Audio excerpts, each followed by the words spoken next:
Hello সবাইকে, আমি Manisha. Unscripted Manisha চ্যানেলে তোমাদের সবাইকে ওয়েলকাম। অনেক হয়েছে পুজোর বাজারের গল্প, ঠাকুর আনার গল্প। এবার চলো তোমাদের সাথে আসর পুজোর গল্প শেয়ার করি। পুজোর দিনটা খুব সকাল সকাল উঠে ঠাকুর ঘরের সমস্ত কাজ করে নিয়েছিলাম। ঠাকুর ঘরকে সুন্দর করে সাজানো, মালা পরানো, সিংহাসনে মালা দেওয়া, ঠাকুরকে সাজানো, সামনে আলপনা দেওয়া, মানে রঙ্গোলি টাইপের সবই আমি করেছি। এই কাজগুলো বেশ করতে ভালোও লাগে। আর ঠাকুর ঘরটা যখন একদম সুন্দরভাবে সেজে ওঠে না, আলাদাই আলোর মতো ঝলমল করে। তো প্রথমেই ভাবলাম ঠাকুরমশাই আসার দেরি রয়েছে, তাই একটু ফুল তুলে নিই, কারণ অঞ্জলি দেওয়ার সময় ফুল তো লাগবেই।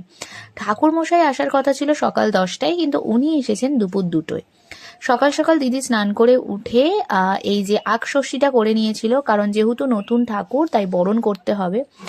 এরপর ঠাকুরমশাই আসার পরে দিদি প্রথমে বরণ করে নিয়েছিল। আর ঠাকুরমশাই বিভিন্ন ধরনের যে জোগাড়গুলো বাকি ছিল বা কিছু যদি লাগে সেগুলোই উনি বলে বলে দিচ্ছিলেন।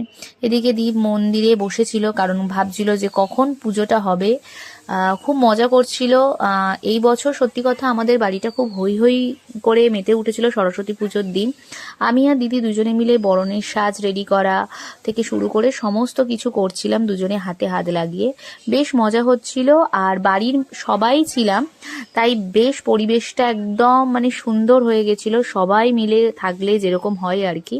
তোমরা কারা কারা সরস্বতী পুজোতে বাড়িতে পুজো করলে না ঠাকুর দেখতে বেরোলে, সেটা কিন্তু আমাকে জানাতে ভুলো না। এই সরস্বতী পুজোর ব্লগটা আমি 2টো পার্টে দেবো, না হলে ভিডিওটা অনেকটাই বড় হয়ে যাবে। ভিডিওটা ভালো লাগলে লাইক, কমেন্ট, শেয়ার, সাবস্ক্রাইব করো। চলো টাটা।